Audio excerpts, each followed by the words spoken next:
ஆண்டவராகிய இயேசு கிறிஸ்துவின் நாமத்தினாலே உங்கள் யாவருக்கும் அன்பின் வாழ்த்துக்களை நான் தெரிவித்துக் கொள்கிறேன். இயேசுவை நோக்கி என்கின்ற அந்த நிகழ்ச்சியிலே மீண்டும் ஒரு முறை உங்களை சந்திப்பதிலே நான் மிகுந்த மகிழ்ச்சி அடைகிறேன். ஆண்டவரை நான் ஸ்தோத்தரிக்கிறேன். இந்நாளிலும் கூட செய்திக்கு கடந்து செல்வதற்கு முன்பாக தலைகளை தாழ்த்தி கண்களை மூடி நாம் ஜெபிக்கலாம். எங்களை அதிகமாக நேசிக்கிற எங்கள் நல்ல ஆண்டவரே, நன்றியோடு மை துதிக்கிறோம், மை ஸ்தோத்தரிக்கிறோம். இம்மட்டுமாக கர்த்தர் எங்களுக்கு தந்த ஜீவனுக்காக, சுகத்துக்காக, பலத்துக்காக நன்றி செலுத்துகிறோம். ஆண்டவரே, இயேசுவை நோக்கி என்கின்ற இந்த நிகழ்ச்சியின் மூலமாக கர்த்தர் எங்களோடு கூட பேசி கொண்டிருக்கிறீர், நன்றி செலுத்துகிறோம். இந்த நாளிலும் கூட நாங்கள் தியானிக்க இருக்கிற வேத பகுதியை கர்த்தர் எங்களுக்கு ஆசீர்வாதமாக்கி தரணும்னு சொல்லி நாங்கள் ஜெபிக்கிறோம். மனுஷனுடைய சத்தத்தை அல்ல, உம்முடைய சத்தத்தை கேட்கின்ற பாக்கியத்தை எங்கள் ஒவ்வொருவருக்கும் தருவீராக. இயேசு கிறிஸ்து மூலமே தாழ்மையோடு ஜெபிக்கிறோம் பிதாவே, ஆமேன். கிறிஸ்துவுக்குள் பிரியமானவர்களே, இந்த நாளிலும் கூட வெளிப்படுத்தின விசேஷம் 2வது அதிகாரத்திலேயும் 3வது அதிகாரத்திலேயும் ஆண்டவராகிய இயேசு கிறிஸ்து நம்மிடத்திலே மிகவும் விரும்பி கேட்டுக்கொள்கின்ற ஒரு காரியத்தை குறித்து நாம் தியானிக்கிறோம். அது என்ன என்று சொன்னால், நான் திரும்ப வருமளவும் உனக்குள்ளதை பற்றி கொண்டிரு என்று இயேசு கிறிஸ்து சொல்லுகிறார். இந்த உலக வாழ்க்கையிலே நாம் பற்றி கொள்ள வேண்டிய அநேக காரியங்கள் உண்டு. இயேசு கிறிஸ்து மீண்டும் ஒரு முறை இந்த உலகத்திற்கு அவர் வரப்போகிறார். முதல் முறை இரட்சகராக வந்த இயேசு கிறிஸ்து மீண்டும் 2வது முறையாக வரும் பொழுது நீதியுள்ள நியாயாதிபதியாக அவர் வருவார் என்பதை நாம் அறிந்திருக்கிறோம். அப்படி நீதியுள்ள நியாயாதிபதியாக அவர் வருகின்ற அந்த நாள் வரை நாம் பற்றி கொள்ள வேண்டிய சில காரியங்கள் உண்டு என்பதை வேதம் நமக்கு தெளிவாக கற்றுக் கொடுக்கிறது. கடந்த வாரத்திலே நாம் பற்றி கொள்ள வேண்டியது எது என்பதை பார்க்கும் பொழுது, நித்திய ஜீவனை பற்றிக்கொள், அதற்காகவே நீ அழைக்கப்பட்டாய் என்கின்ற வேத வசனத்தின் அடிப்படையிலே ஆண்டவருடைய வார்த்தையை நாம் தியானித்தோம். இந்த நாளிலும் கூட எபிரேயருக்கு எழுதின நிருபம் 12வது அதிகாரம் 28வது வசனத்தின் மூலமாக ஆண்டவராகிய கர்த்தர் நாம் பற்றி கொள்ள வேண்டிய ஒரு காரியத்தை அங்கே வெளிப்படுத்துகிறார். நான் வாசிக்கிறேன். ஆதலால் அசைவில்லாத ராஜ்யத்தை பெறுகிறவர்களாகிய நாம் பயத்தோடும் பக்தியோடும் தேவனுக்கு பிரியமாய் ஆராதனை செய்யும்படி கிருபையை பற்றி கொள்ள கடவோம் என்று அந்த வசனம் சொல்லுகிறது. கிருபையை பற்றி கொள்ளுவோம், கிருபையை பற்றி கொள்ள கடவோம் என்று வசனம் சொல்லுகிறது. அப்படியானால் நாம் பற்றி கொள்ள வேண்டிய அடுத்த மிக முக்கியமான ஒன்று எது என்றால் கிருபை. இந்த வசனத்திலே துவக்கும் பொழுது என்ன சொல்லப்பட்டிருக்கிறது என்று சொன்னால், அசைவில்லாத ராஜ்யத்தை பெறுகிறவர்களாகிய நாம். இந்த உலகத்திலே அநேக ராஜ்யங்கள் எழும்புகிறது. ஆனால் அந்த ராஜ்யங்கள் எல்லாம் அசைக்கப்படுகிறது, கவிழ்த்து போடப்படுகிறது அல்லது அகற்றப்படுகிறது. ஆனால் அசைவில்லாத ஒரு ராஜ்யம் நமக்கு வாக்குத்தத்தம் பண்ணப்பட்டிருக்கிறது. ஆண்டவராகிய இயேசு கிறிஸ்து நமக்கு ஒரு வாக்குத்தத்தம் செய்திருக்கிறார். என்னுடைய பிதாவினுடைய வீட்டிலே அநேக வாசஸ்தலங்கள் உண்டு, ஒரு ஸ்தலத்தை உங்களுக்காக ஆயத்தம் பண்ண போகிறேன், ஆயத்தம் பண்ணின பின்பு வந்து உங்களை அழைத்து செல்லுவேன் என்று நமக்கு ஒரு வாக்குத்தத்தத்தை இயேசு கிறிஸ்து தந்திருக்கிறார். அந்த இயேசு கிறிஸ்து நமக்கென்று வைத்திருக்கிற அந்த ராஜ்யம் அழிவில்லாத ராஜ்யம், நித்தியமான ஒரு ராஜ்யம், யாராலும் அழிக்கவும் முடியாது, அசைக்கவும் முடியாது. அப்படிப்பட்ட ஒரு மகிமையான ஒரு ராஜ்யம். அந்த ராஜ்யத்தை பெற்றுக்கொள்வதற்கு நாம் அழைக்கப்பட்டிருக்கிறோம். அப்படியானால் அழிவில்லாத அந்த ராஜ்யத்தை நாம் பெற்றுக்கொள்ள வேண்டுமானால் நாம் பற்றி கொள்ள வேண்டிய மற்றும் ஒரு முக்கியமான ஒன்று உண்டு. அது என்ன என்று சொன்னால், வசனம் சொல்கிறது, கிருபையை பற்றி கொள்ள கடவோம் என்று சொல்லப்பட்டிருக்கிறது. அசைவில்லாத ராஜ்யத்தை பெறுகிறவர்களாகிய நாம் பயத்தோடும் பக்தியோடும் தேவனுக்கு பிரியமாய் ஆராதனை செய்யும்படி கிருபையை பற்றி கொள்ள கடவோம் என்று வசனம் சொல்கிறது. அப்படியானால் இந்த உலகத்திலே நாம் பற்றி கொள்ள வேண்டிய அடுத்த மிக முக்கியமான ஒரு காரியம் கிருபை. இந்த கிருபையை குறித்து நாம் பார்க்கும் பொழுது வசனம் என்ன சொல்கிறது? நாம் நிற்பதும் நிர்மூலமாகாமல் இருப்பதும் கர்த்தருடைய கிருபை என்று வேதம் நமக்கு கற்றுத்தருகிறது.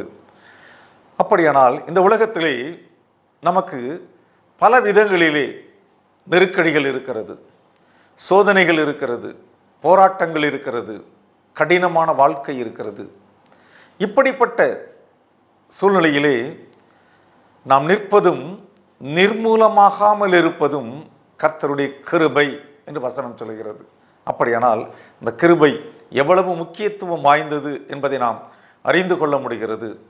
இந்த கிருபை என்றால் என்ன என்கின்ற ஒரு கேள்வி நமக்குள்ளாக எழுமானால், அந்த கிருபை அது என்ன நமக்கு சொல்லித் தருகிறது? அந்த கிருபை என்றால் என்ன என்றால், பலரும் பலவிதமான கருத்துக்களை சொன்னாலும் கிருபை என்பது தகுதியில்லாத நமக்கு, பாவிகளாகிய நமக்கு பரிசுத்தமுள்ள ஒரு ஆண்டவர் கொடுக்கின்ற ஒரு அன்பு என்று சொல்லலாம். இன்னும் ஆழமாக சொல்ல வேண்டுமானால், அவர் நமக்கு தருகின்ற ஒரு பிரிவிலேஜ், ஒரு முக்கியத்துவம். தகுதியே கிடையாது. ஒருவேளை நம்முடைய பிள்ளைகள் தனக்கு ஒரு பெண் வேண்டும், ஒரு பென்சில் வேண்டும், அல்லது ஜியாமெட்ரி பாக்ஸ் வேண்டும் என்று நாம் கேட்கின்ற பொழுது, நம்ம பிள்ளைங்க படிச்சுக்கிட்டு இருக்கிறாங்க, அவங்களுக்கு தேவையான உபகரணங்களை வாங்கி கொடுக்க வேண்டும் என்று நாம் எண்ணுகிறோம். ஆனால் ஆண்டவரிடத்திலே நன்மையை பெற்றுக்கொள்வதற்கு எந்த தகுதியும் இல்லாத நமக்கு ஆண்டவராகிய இயேசு கிறிஸ்து தருகின்ற ஒரு பிரிவிலேஜ், அதுதான் கிருபை. தகுதியற்ற நமக்கு கொடுக்கப்படுகின்ற ஒரு நன்மை. அப்படியானால் அந்த கிருபையை நாம் பற்றி கொள்ள அழைக்கப்பட்டிருக்கிறோம். ஒருவேளை நாம் தகுதியில்லாமல் இருந்தாலும் கூட இந்த கிருபையை பற்றி கொள்வதற்கு நாம் அழைக்கப்பட்டிருக்கிறோம். இந்த கிருபையை பற்றி கொள்வதற்கு நாம் என்ன செய்ய வேண்டும்? இந்த நாளில் 2 காரியங்களை குறித்து நாம் தியானிக்க இருக்கிறோம். இந்த கிருபையை நாம் பற்றி கொள்ள வேண்டுமானால் நம்மிடத்திலே காணப்பட வேண்டிய 2 குணாதிசயங்கள் உண்டு. ஒன்று, யாக்கோபு 4வது அதிகாரம் 6வது வசனத்திலிருந்து 10வது வசனம் வரை நாம் வாசித்து பார்க்கும் பொழுது, அங்கே இயேசு கிறிஸ்துவினுடைய சீஷனாகிய அந்த யாக்கோபு அவர் என்ன எழுதி வைத்திருக்கிறார் பாருங்கள். அவர் அதிகமான கிருபையை அளிக்கிறாரே, ஆதலால் தேவன் பெருமையுள்ளவர்களுக்கு எதிர்த்து நிற்கிறார், தாழ்மையுள்ளவர்களுக்கோ கிருபை அளிக்கிறார் என்று சொல்லியிருக்கிறது. ஆகையால் தேவனுக்கு கீழ்ப்படிந்திருங்கள், பிசாசுக்கு எதிர்த்து நில்லுங்கள், அப்பொழுது அவன் உங்களை விட்டு ஓடி போவான். தேவனிடத்தில் சேருங்கள், அப்பொழுது உங்களிடத்தில் சேருவார். பாவிகளே, உங்கள் கைகளை சுத்திகரியுங்கள், இருமனம் உள்ளவர்களே, உங்கள் இருதயங்களை பரிசுத்தமாக்குங்கள். நீங்கள் துயரப்பட்டு துக்கித்தழுங்கள், உங்கள் நகைப்பு துக்கிப்பாகவும் உங்கள் சந்தோஷம் சஞ்சலமாகவும் மாறக்கடவது. கர்த்தருக்கு முன்பாக தாழ்மைப்படுங்கள், அப்பொழுது அவர் உங்களை உயர்த்துவார்.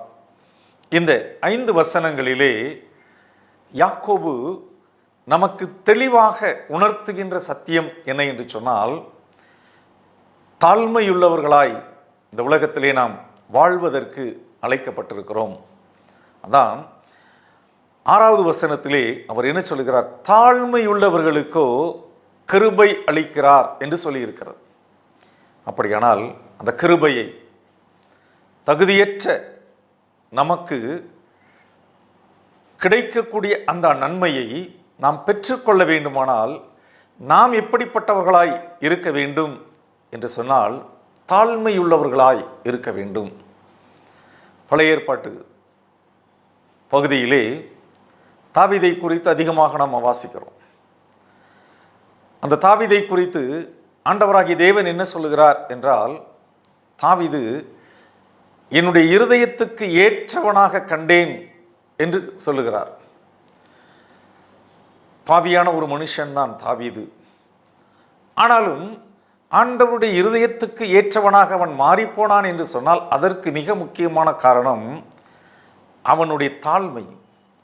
தேவனுடைய பெட்டிக்கு முன்பாக நடனமாடி ஆண்டவரை துதிக்கிறான், ஸ்தோத்தரிக்கிறான்.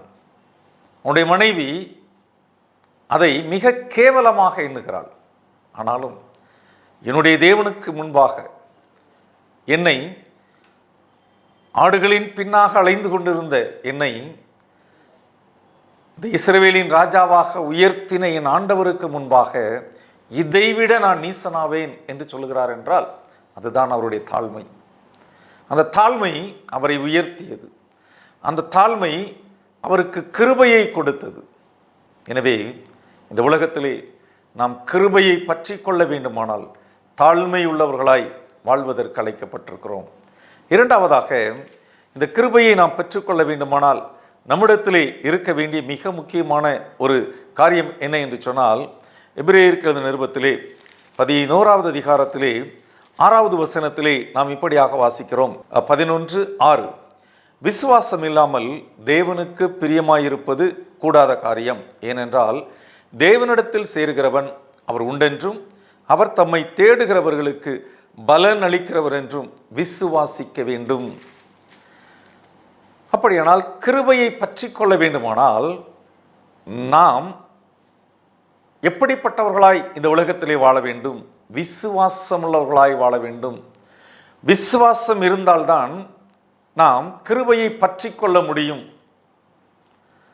மத்தேயு 17வது அதிகாரம் 20வது வசனத்திலே இந்த விசுவாசத்தை குறித்து நாம் வாசிக்கிறோம். என்ன அங்கே சொல்லப்பட்டிருக்கிறது என்று சொன்னால், மத்தேயு 17வது அதிகாரம் 20வது வசனம் நான் வாசிக்கிறேன் பாருங்கள்.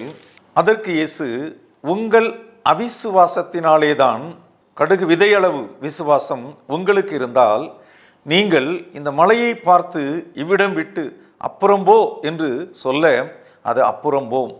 உங்களால் கூடாத காரியம் ஒன்றுமிராது என்று மெய்யாகவே உங்களுக்கு சொல்லுகிறேன். இயேசு கிறிஸ்து தன்னுடைய சீஷர்களிடத்திலே இப்படியாக சொல்லுவதை நாம் பார்க்கிறோம். இயேசு கிறிஸ்து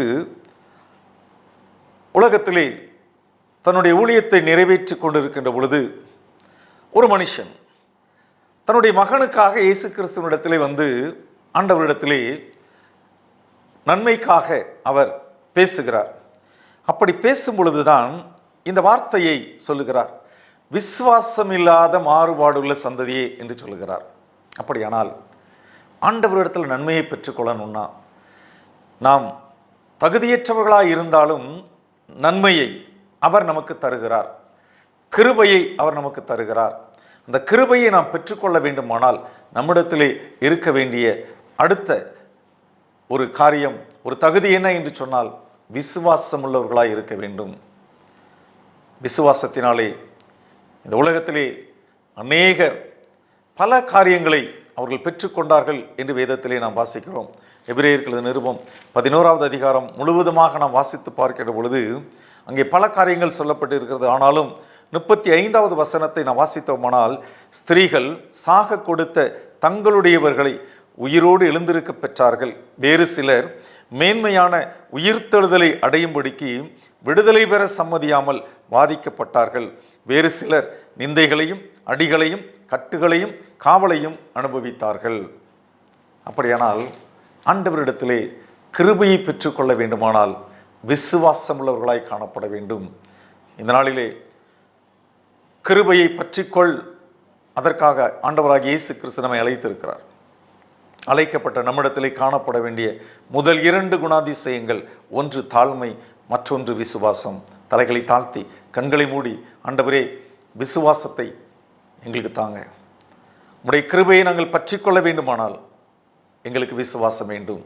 உம்முடைய சமூகத்திலே தாழ்மையுள்ளவர்களாய் காணப்பட்டு அந்த கிருபையை பெற்றுக்கொள்ள எனக்கு உதவி செய்யணும்னு சொல்லி கேட்போமா?